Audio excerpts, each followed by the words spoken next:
आज के इस लेसन में हम बात करेंगे इक्वेशन ऑफ टेंजेंट्स की। तो दोस्तों, इक्वेशंस की बात करने से पहले हम लोग डिस्कस कर लेते हैं कि टेंजेंट आखिरकार होते क्या हैं। तो दोस्तों, टेंजेंट वो लाइन होती है जो भी किसी कर्व को सिर्फ और सिर्फ एक पॉइंट पे टच करती है। तो दोस्तों, टेंजेंट की डेफिनेशन यही है कि a line which touches a curve only at one point is a tangent. ठीक। तो दोस्तों, आज के इस लेसन में हम क्या करेंगे? आज के इस लेसन में हम देखेंगे कि टेंजेंट की इक्वेशन सर्किल के लिए कैसे लिखी जाती हैं।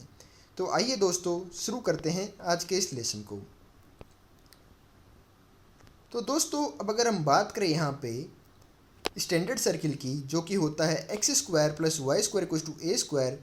तो दोस्तों, अगर हम उसके लिए हम बात करें टेंजेंट की इक्वेशन की, तो अगर हम बात करें स्लोप फॉर्म में, तो स्लोप फॉर्म में हमारे पास जो टेंजेंट की इक्वेशन आती है वो है y equals to m x plus minus a into under root of one plus m square, जहाँ पे m क्या है? Slope of tangent. ठीक। और a क्या है? a यहाँ पे है इसकी रेडियस। तो सिंपली अगर हम स्लोप फॉर्म की बात करें तो स्लोप फॉर्म में हमारे पास स्टैंडर्ड सर्किल के लिए जो टेंजेंट की इक्वेशन आती है वो है y equals to m x plus minus a into under root of one plus m square. ठीक। तो दोस्तों, ये तो हुई स्लोप फॉर्म में। ये इक्वेशन हम कब यूज़ करेंगे? जब हमारे पास टेंजेंट का स्लोप गिवन होगा, तो उस केस में हम ये इक्वेशन यूज़ करके आसानी से टेंजेंट की इक्वेशन निकाल देंगे। पर दोस्तों, अब अगर हमसे कोई बोला जाए कि कोई भी अगर जनरल पॉइंट है x1 y1, उस पर आप टेंजेंट की इक्वेशन बताओ तो सर्किल के लिए क्या होगी, तो वो हम कैसे निकालेंगे? तो दोस्तों, उसके लिए हमारे पास जो फॉर्मूला निकल के आता है वो है x into x one plus y into y one equals to a square. यहाँ पे x1 और y1 क्या है? उस पॉइंट के x और y कोऑर्डिनेट है जहाँ पे हमें टेंजेंट की इक्वेशन लिखनी है। तो टेंजेंट की इक्वेशन उस केस में हो जाएगी x x1 plus y y one equals to a square. अब आप में से कई लोग बोलेंगे कि ये कैसे आया, कुछ बताओ। तो दोस्तों, हमें पता है कि जो ये स्टैंडर्ड सर्किल है x square plus y square equals to a square, इसके सेंटर के कोऑर्डिनेट्स क्या है? 0,0। इससे हमने एक टेंजेंट बनानी है। हमें टेंजेंट से लाइन ज्वाइनिंग करने वाली पॉइंट के अगर हम देखें यहाँ पे, तो आप लोग देख सकते हो कि यहाँ पे जो L1 लाइन है ये क्या है? सर्किल की टेंजेंट है। किस पॉइंट पे टेंजेंट है? पॉइंट P पे x1 y1। तो हमने किया क्या? पॉइंट P को सेंटर से कनेक्ट कर दिया। ठीक। तो ये CP लाइन क्या है? इसकी लेंथ तो रेडियस की इक्वल है। और ये क्या है? रेडियस है, जो कि हमें पता है कि टेंजेंट और जो रेडियस है वो आपस में क्या रहते हैं? उस पॉइंट पे जो सेंटर से लाइन कनेक्ट होने वाली होती है, ये आपस में क्या रहते हैं? परपेंडिकुलर। कहने का मतलब ये है कि जो लाइन L1 है और जो लाइन CP है वो आपस में होते हैं परपेंडिकुलर। ये होती है सर्किल की प्रॉपर्टी। ठीक। तो दोस्तों, अगर दो लाइंस आपस में परपेंडिकुलर हैं तो हमने एक चीज़ पढ़ी थी कि उन दोनों के स्लोप का प्रोडक्ट क्या होगा? -1। तो दोस्तों, अगर हम बात करें यहाँ पे इस CP लाइन के स्लोप का, तो इस CP लाइन का स्लोप हम आसानी से निकाल सकते हैं। कैसे? हमारे पास पॉइंट C के कोऑर्डिनेट भी पता है, पॉइंट P के भी कोऑर्डिनेट पता है। तो हम आसानी से y2 minus y one upon x2 minus x1 का फॉर्मूला यूज़ करके इसकी स्लोप की वैल्यू निकल के आ जाएगी।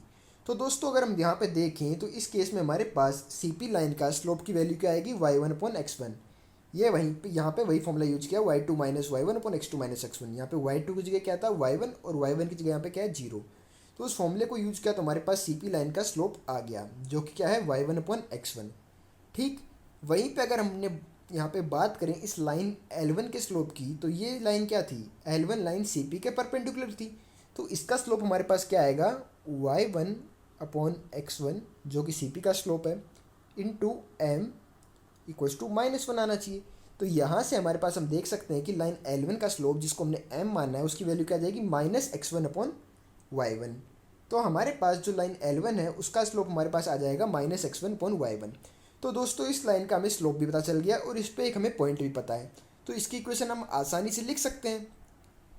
तो इसकी इक्वेशन हमारे पास क्या हो जाएगी? y minus y one equals to m into x minus x1।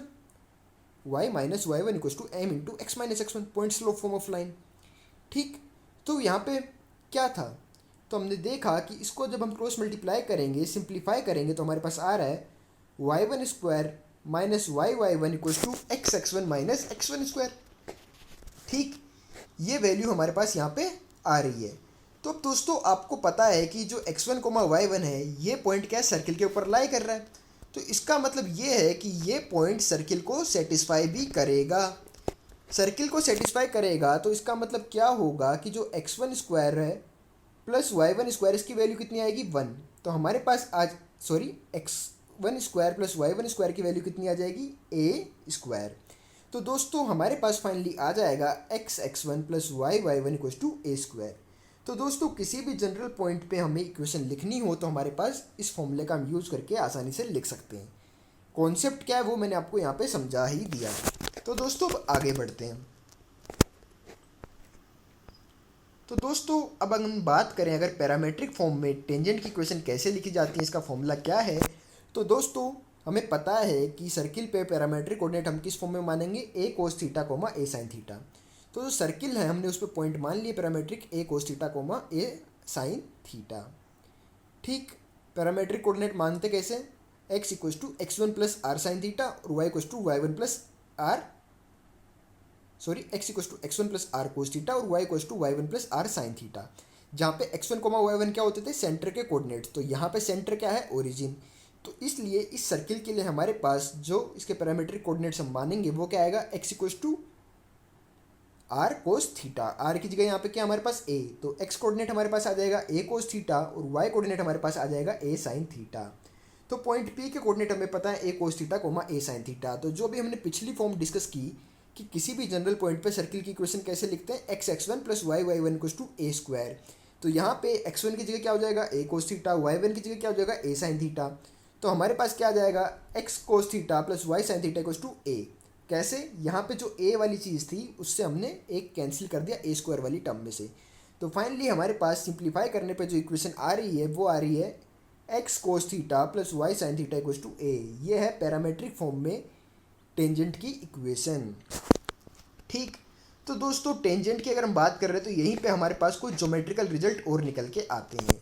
तो यहाँ पे हम देख सकते हैं कि अगर हम इस डायग्राम की बात करें तो यहाँ पे हम देख सकते हैं कि ए बी एक कोड है जिस पे सेंटर से हमने एक परपेंडिकुलर ड्रॉप किया। तो दोस्तों परपेंडिकुलर जिस पॉइंट पे कट कर रहा है उसको हमने नाम दे दिया एम। तो हम यहाँ पे देखते हैं कि जो एम होता है ये कोड का मिड पॉइंट होता है। तो हमारे पास जो कोड की लेंथ है ए बी वो हम कैसे निकाल सकते हैं, ट्वाइस ऑफ ए एम। और ये ए एम की वैल्यू कैसे निकल जाएगी, ट्राइंगल ए सी एम में पाइथागोरस थ्योरम का यूज़ करके। तो इसमें से हमारे पास ए एम की वैल्यू आ गई under root of R square minus P square. तो दोस्तों ए बी क्या था, लेंथ ऑफ कोड। लेंथ ऑफ कोड की लेंथ हमारे पास क्या आई, twice of under root of R square minus P square. जहाँ पे आर क्या था, रेडियस, पी क्या था, सेंटर से कोड के ऊपर परपेंडिकुलर डिस्टेंस। ठीक, तो दोस्तों अब हमारे पास एक चीज़ और निकल के आती है कि किसी जनरल पॉइंट से हमने एक टेंजेंट ड्रॉ किया तो उसकी लेंथ हम कैसे निकालेंगे, मतलब लेंथ ऑफ टेंजेंट का फॉर्मूला हमारे पास निकालना होता है। तो दोस्तों हमने मान लिया कि हमारे पास एक सर्किल था, जनरल सर्किल, जिसके सेंटर कोऑर्डिनेट थे माइनस जी कोमा माइनस एफ। उस पर हमने एक पॉइंट पी जिसके कोऑर्डिनेट्स थे x1 कोमा y1, उससे एक टेंजेंट ड्रॉ किया। वो टेंजेंट उस सर्किल को पॉइंट ए पे टच करता है। ठीक, तो दोस्तों अब हमारे पास बन गया ट्राइंगल पी ए सी, जहाँ पे हमें पता है कि पी ए और लाइन सी ए आपस में क्या रहेंगी, परपेंडिकुलर।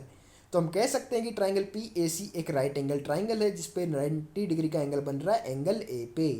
तो 90 डिग्री का एंगल बन रहा है एंगल ए पे, तो इसका मतलब हम कह सकते हैं कि ट्राइंगल पी ए सी में हम यूज कर सकते हैं पाइथागोरस थ्योरम। पाइथागोरस थ्योरम क्या हो जाएगी, P A square plus C A square equals to P C square. ठीक, तो पी ए की वैल्यू हमारे पास क्या आ जाएगी, under root of P C square minus C A square. C A क्या था, रेडियस। ठीक, अब पी सी की वैल्यू हम निकाल सकते हैं। पी सी क्या था, क्योंकि पॉइंट पी के कोऑर्डिनेट पता है, पॉइंट सी के कोऑर्डिनेट पता है, तो इसको हम क्या कर सकते हैं, डिस्टेंस फॉर्मूला का यूज़ करके आसानी से इसके कोऑर्डिनेट्स निकाल सकते हैं, पी सी की लेंथ निकाल सकते हैं। तो पी सी की लेंथ आ जाएगी हमारे पास, यहाँ पे हमें किसकी लेंथ निकालनी, पी सी स्क्वायर की। तो पी सी की लेंथ आती है हमारे पास under root of X one minus minus G का whole square plus Y one minus minus F का होल स्क्वायर। ये होता अंडर रूट में था ये चीज़, पर हमें क्या चाहिए था, इसका स्क्वायर। तो स्क्वायर करेंगे तो क्या आ जाएगा, अंडर रूट हट जाएगा। तो इसका मतलब हमारे पास क्या आएगी, पी सी स्क्वायर की लेंथ क्या आएगी, एक्स वन प्लस जी का whole square plus Y one plus F का होल स्क्वायर। माइनस क्या करना था हमें, आर स्क्वायर। अब हमें पता है कि किसी भी जनरल सर्किल के लिए आर की वैल्यू क्या होती है, under root of G square plus F square minus C. तो हमें आर स्क्वायर की वैल्यू क्या मिलेगी, G square plus F square minus सी।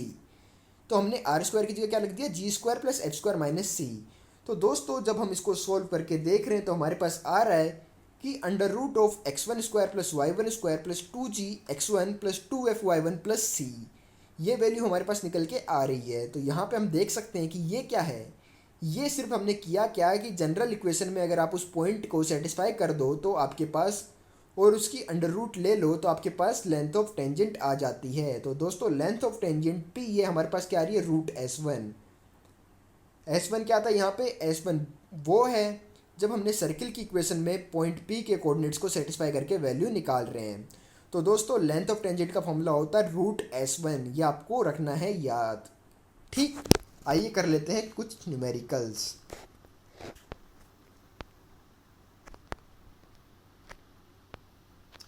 दोस्तों अब अगर हम बात करें यहाँ पे इस न्यूमेरिकल की, तो यहाँ पे हमें बोला गया है कि find the length of tangent drawn from the point 2, -3 to the circle 2x square plus 2y square plus 4x minus y1 minus 1 equals to 0। तो दोस्तों हमारे पास एक पॉइंट है, एक सर्किल है। सर्किल को हम करेंगे क्या, सबसे पहले स्टैंडर्ड फॉर्म में कन्वर्ट करेंगे। तो स्टैंडर्ड फॉर्म में क्या होता है, एक्स स्क्वायर और वाई स्क्वायर का कोएफिशिएंट क्या होता है, यूनिटी। यहाँ पे कितना है, 2, इसलिए हम क्या करेंगे, पूरी इक्वेशन को हमने 2 से डिवाइड कर दिया। तो हमारे पास सर्किल की इक्वेशन क्या आ जाएगी, हमारे पास सर्किल की इक्वेशन आ जाएगी दोस्तों x square plus y square plus 2x minus y by 2 minus half equals to 0। ये हमारे पास आ गई सर्किल की इक्वेशन। पॉइंट क्या था, 2, -3। इससे क्या करना है, टेंजेंट बना के उसकी लेंथ निकालनी है। तो लेंथ ऑफ टेंजेंट का फॉर्मूला भी हमने क्या पढ़ा था, रूट S1। S1 क्या होता है, इस पॉइंट को हम इस सर्किल की इक्वेशन में सेटिस्फाई करेंगे। तो दोस्तों root S1 with respect to point P 2, -3 हमारे पास क्या आ जाएगा, under root of 4 + 9 + 4 + 3/2 minus half. ये किया क्या है, इस सर्किल की इक्वेशन में x की जगह रख दिया है 2 और y की जगह रख दिया है -3। तो दोस्तों रूट S1 की वैल्यू हमारे पास क्या आ रही है, रूट 18। तो लेंथ ऑफ टेंजेंट की वैल्यू हमारे पास आ जाएगी रूट 18। तो दोस्तों ये था आज का लेसन जिसमें मैंने बात की लेंथ ऑफ टेंजेंट कैसे निकाल सकते हैं, लेंथ ऑफ कोड कैसे निकाल सकते हैं, और किसी भी गिवन सर्किल के लिए हम इक्वेशन ऑफ टेंजेंट कैसे लिख सकते हैं किसी भी पॉइंट के ऊपर। तो दोस्तों मैं उम्मीद करता हूँ कि आपको आज का लेसन अच्छे से समझ में आ गया होगा। अगर फिर भी आपको आज के इस लेसन में किसी भी टाइप की कोई भी दिक्कत है तो आप कमेंट करके ज़रूर पूछ सकते हैं। और अगर आपको ये वीडियो अच्छा लगा है तो प्लीज़ इस वीडियो को लाइक करिए, हमारे चैनल को सब्सक्राइब करिए ताकि आने वाले लेसन्स की अपडेट आपको मिलती रहे। Thank you friends.